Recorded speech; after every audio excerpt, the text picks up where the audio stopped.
sekali kita kembali bertemu pada podcast di YouTube channel saya. Nah, podcast kali ini adalah episode kedua dari podcast di channel YouTube saya. Nah, kali ini kita akan masuk pada episode pertama, podcast mengajar. So, kita harus tahu dulu apa sih podcast mengajar itu? Nah, podcast mengajar adalah salah satu metode pengajaran terbaru yang saya sendiri menginovasikan agar mahasiswa ini bisa lebih tertarik dalam mengikuti perkuliahan. Jadi perkuliahan itu tidak lagi monoton. Kali ini kita selingi dengan podcast, yaitu berbincang-bincang dengan praktisi, dengan dosen yang ahli dalam bidangnya. Nah, kali ini kita masuk pada perkuliahan manajemen pelayanan prima dengan subtema komunikasi pelayanan. Berarti kita akan membahas apa sih manajemen pelayanan prima itu, apa sih pelayanan prima itu, dan bagaimana komunikasi pelayanan yang terjadi sekarang di lapangan ya, atau dalam prakteknya. Nah, untuk mengetahui semua itu, saya sudah mengundang narasumber yang ganteng hari ini dari praktisi salah satu perusahaan swasta yang bergerak dalam bidang perbankan. Kak Oka, selamat sore Kak. Selamat sore Mbak Oki. Mohon maaf nih ya Kak Oka, saya mengganggu aktivitas kakak hari ini. Dan alhamdulillah Kak Oka ini menyempatkan untuk ikut pada podcast kali ini dan ingin diwawancarai ataupun ngobrol-ngobrol bareng kita. Kak Oka, gimana kabarnya? Alhamdulillah hari ini baik sekali. Alhamdulillah. Mudah-mudahan perbincangan kita kali ini itu bisa membawa manfaat ya bagi kita semua. Amin. Nah, Kak Oka sebelumnya boleh nggak ya saya perkenalkan dulu nih Kak Oka Boleh. ini siapa ya? Kak Oka ini adalah salah satu pegawai dalam perusahaan perbankan yang bergerak di bidang perbankan, perusahaan swasta. Beliau sudah bekerja kurang lebih selama 10 tahun ya Kak Oka ya? Betul sekali, 10 tahun. Kalau bekerja 10 tahun dalam bidang pelayanan, pasti kurang lebih sudah banyak pengalaman ya Kak Oka. Hatam ya istilahnya ya. Ya, sudah hatam ya. Hatam atau hampir hatam ya. Hampir hatam, Ya, tapi sudah kalau hampir dalam hatam. pelayanan kita terus belajar Betul. dan belajar. Benar. Beliau ini sudah bergerak di bidang pelayanan itu selama 10 tahun ya, sudah sampaikan tadi. Jadi 4 tahun beliau menjadi customer service, 4 tahunnya menjadi teller, dan 2 tahunnya menjadi collection. Jadi semua itu dalam bidang pelayanan. Tentu banyak sekali pengalaman-pengalaman yang Kak Oka bisa bagikan dari segi praktisi ya, dari pandangan praktisi bagaimana sih manajemen pelayanan prima dan komunikasi pelayanan yang sebenarnya terjadi di lapangan saat ini. Oke. Mungkin kita langsung saja, Kak Oka. Ya, Mbak Oki. Boleh ya kita ngobrol-ngobrol santai aja Boleh ya, dengan Kak Oka. santai supaya suasana cair dengan berbagai pengalaman yang luar biasa Oke. untuk saya hari Amin, ini. amin. Kak Oka ini akan berbagi pengalaman ya 10 tahun loh menjadi pegawai di bidang pelayanan. Apalagi perusahaan yang beliau tempati adalah perusahaan yang memang manajemen pelayanan primanya itu sudah ya top markotop ya, boleh dibilang seperti Insya itu. Allah. Oke, pertama nih Kak, saya mau nanya, sebenarnya manajemen pelayanan prima atau pelayanan prima aja ya, pelayanan prima itu menurut Kak Oka apa? Oke, terima kasih Mbak Oki. Jadi selamat sore sobat-sobat podcast. Kalau untuk pelayanan prima menurut saya itu keluar dari hati. Jadi apapun yang kita keluarkan tulus dari hati itu akan mendapatkan hasil yang lebih bagus. Jadi untuk pelayanan prima di sini itu adalah tulus dari hati. Seperti Gitu ya. itu. Jadi Oke. menurut Kak Oka ini pelayanan prima adalah terus dari hati ya. Betul. Terus dari hati. Jadi gimana nih kalau ada yang lagi sedih atau yang lagi gemuruh hatinya, gimana tuh caranya? Oh, betul. Jadi teman-teman podcast semuanya, kalau misalkan kita bekerja di bidang pelayanan, itu suasana hati kita tidak boleh terbawa. Harus Jadi, profesional. Betul sekali. Jadi kalau misalkan dari rumah nih kita lagi sedih atau lagi ada masalah dalam rumah, nah itu kita tidak boleh mencerminkan, karena saat kita ketemu nasabah atau customer atau ketemu sama orang, nah itu akan terlihat. Jadi istilahnya ya televisinya kita nggak boleh ada yang tonton, karena itu adalah hati kita. Nah, Betul. di depan customer, di depan nasabah, atau di depan anak-anak pun kita harus tetap kelihatan happy, agar supaya apa yang kita keluarkan happy itu akan tertransfer kepada orang yang melihat kita. Senyum kita, pelayanan kita, hati kita yang ceria, riang, itu bisa sampai ke yang melihat kita. Seperti itu. Kadang-kadang ya customer service kan juga punya masalah pribadi ya Kak, Betul ya. sekali. Tapi itu tidak boleh dibawa ke pelayanan, apalagi tersampaikan gitu kepada customer gitu kan. Betul ya. sekali. Jadi kalau sedih di depan customer harus tetap profesional, harus tetap Profesional. senyum. Betul. Kalau mau nangis ke kamar mandi aja ya. Boleh. Jadi Atau kita ke bawah ada- meja. Jangan. Oh, jangan. Itu kayak kalau ke bawah meja dicari rentenir. Jadi Lagi sembunyi. betul sekali. Jadi kalau untuk ada masalah, usahakan seprofesional mungkin dengan tetap senyum, tetap dijaga. Kalau istilahnya kita di pelayanan jasa itu ada namanya senyum 3 jari. Ya. Jadi itu akan merekah dan itu akan terpancar. Apalagi sekarang nih ya, untuk pelayanan di masa-masa endemi sekarang ya, tetap digunakan masker. Jadi senyum pada waktu kita pakai masker, tapi raut wajah kita tetap tertarik. Nah ini ilmu baru nih Gitu. ya. Jadi sebenarnya standar operasional pelayanan itu bisa beradaptasi ya dengan keadaan ya. Betul sekali. Karena kan ada pandemi COVID nih yang mengharuskan Iya. kita menggunakan masker. Jadi nggak bisa senyum nggak kelihatan. Jadi matanya aja yang kelihatan. Betul sekali, apalagi kayak saya nih, kalau pakai masker, saya betul-betul harus tertawa. Karena kalau senyum itu raut Belum wajah kita kelihatan. belum kelihatan, jadi memang harus tertawa. Dan Nah. memang untuk orang-orang yang bekerja di pelayanan jasa itu memang harus yang pertama adalah humble. Ya, Terus ya. senyum istilahnya kalau di ini adalah senyum ini adalah ibadah.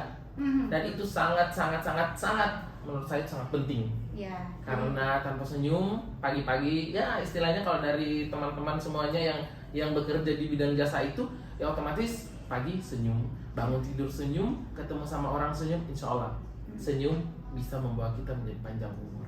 Jadi yang mau jadi customer service, Betul jadi sekali. teller atau bergerak di bidang pelayanan, belajar tuh senyum pagi-pagi. Betul. Bangun tidur, olahraga. Senyum, betul. Olahraga senyum. Senyum. Tapi kalau ada yang lewat, sapi yang lewat jangan senyum ya. Iya, karena dia nggak ngerti juga ya. Betul. Tapi boleh lah buat belajar. Betul. Ya, buat latihan. Nah, Kak lanjut nih ya. Boleh. Ke pertanyaan selanjutnya.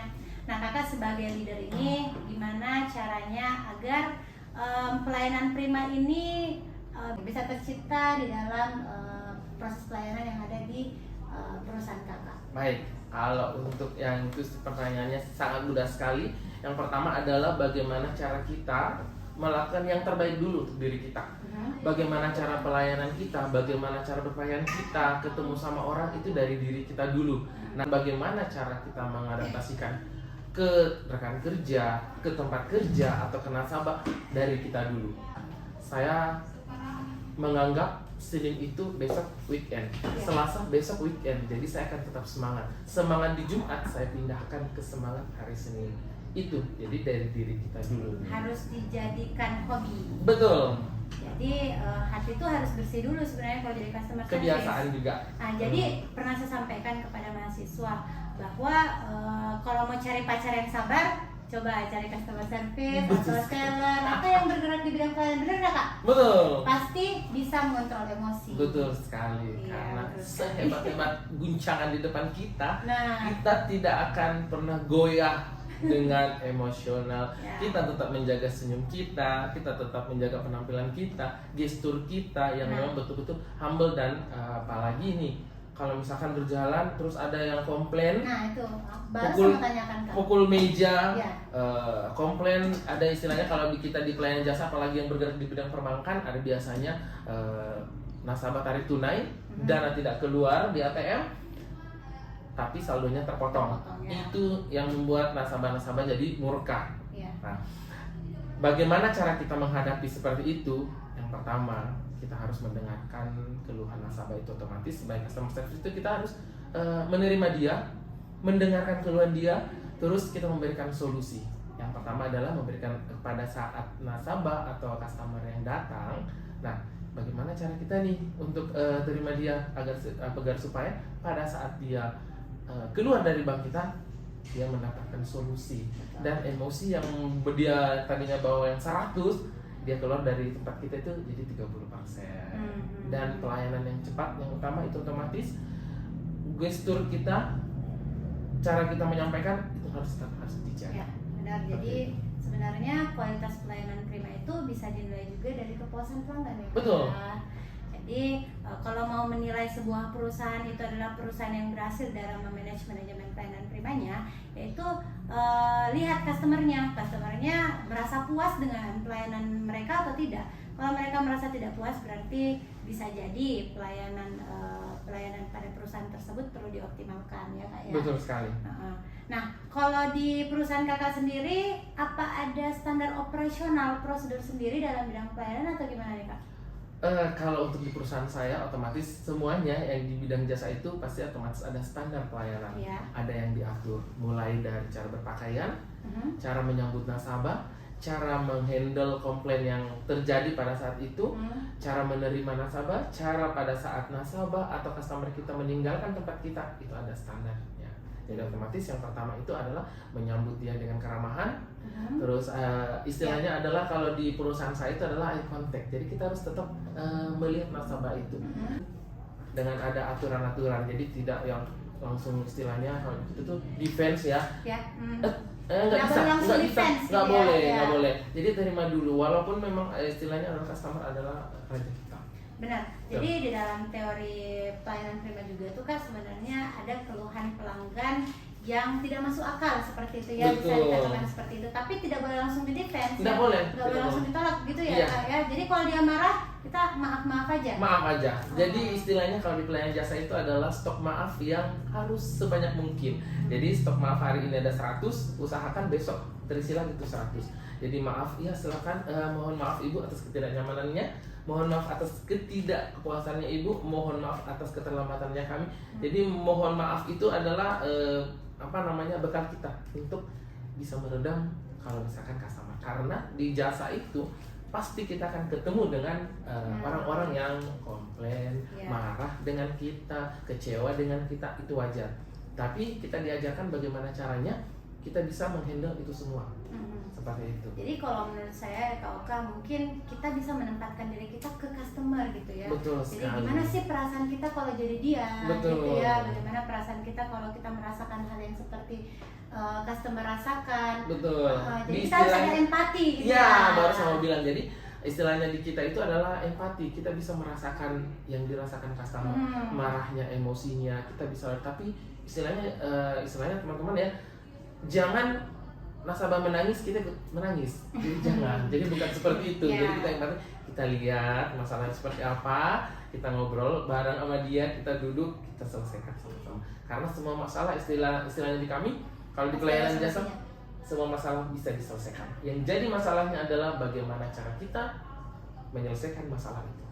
Itu yang jadi masalah. Sebenarnya sih bukan selesainya, maksudnya bukan 100% harus selesai ya, customer itu bukan di situ puasnya sebenarnya, tapi dari bagaimana kita melayani. Betul. Dan menangani mereka ya. Betul. Pada waktu kita terima nasabah itu, disitulah titik pertama. Kalau misalkan nasabah marah dan terus datang dan kita langsung defense dengan muka kita yang tidak bersahabat dan tidak menerima. Tidak bisa nih Pak, tidak bisa. Nah itu yakin dan percaya. Itu kalau misalkan ada survei itu pasti nilainya minus 0. Iya, betul sekali. Karena itu kita di situ kita harus jaga. Kepuasan pelanggan adalah hal utama dan kunci kita bisa diukur bahwa memang dalam perusahaan itu mencerminkan, karena di pelayanan dia adalah garda depan. Kalau garda depannya sudah tidak bagus, orang lain tidak akan melihat ke belakang. Tapi kalau misalkan di depan sudah pelayanannya udah bagus, sambutannya bagus, pasti mereka akan lebih masuk lagi. Oke. Nah Kak, kalau di perusahaan Kakak sendiri ada seperti survei gitu untuk melihat apakah pelanggan yang keluar dari sini itu udah puas atau enggak? Karena kan itu adalah salah satu ukuran yang tadi saya sampaikan, bagaimana menilai bahwa perusahaan tersebut profesional dalam menangani customer gitu Kak. Ada.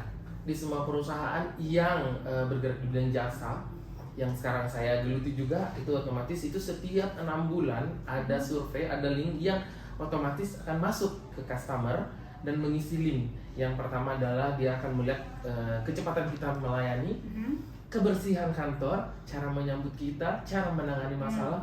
Maksimal biasanya ada 10 pertanyaan yang nilainya dari 1 sampai 10. Dan alhamdulillah saya sebagai customer service yang pelayanan jasa, dari saya lihat review alhamdulillah Tidak pernah ya Kak ya? Alhamdulillah. Dan itu yang saya akan pertahankan, dan itu yang saya nanti akan ajarkan sama teman-teman atau pada karyawan-karyawan baru. Ya Kak, alhamdulillah ya. Nah Kak, kalau buruk-buruknya nih, buruk-buruknya ada teman kakak atau kakak sendiri yang ternyata penilaian kualitas pelanggannya atau survei pelanggannya itu di bawah standar yang ditentukan oleh perusahaan, itu gimana Kak? Nah, biasanya tegurannya seperti apa? betul, itu otomatis akan dilihat parameternya ya, bahwa memang kalau misalkan di pelayanan jasa itu memang tidak semerta-merta kita melayani dan menerima saja. Ada beberapa aturan-aturan yang memang kita harus perhatikan.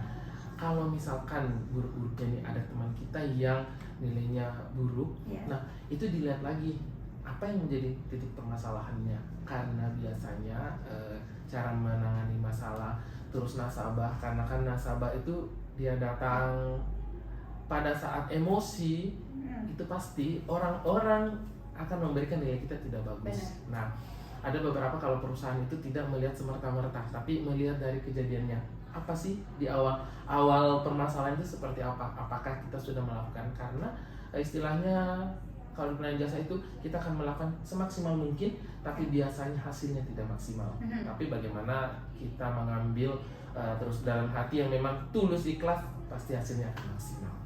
Jadi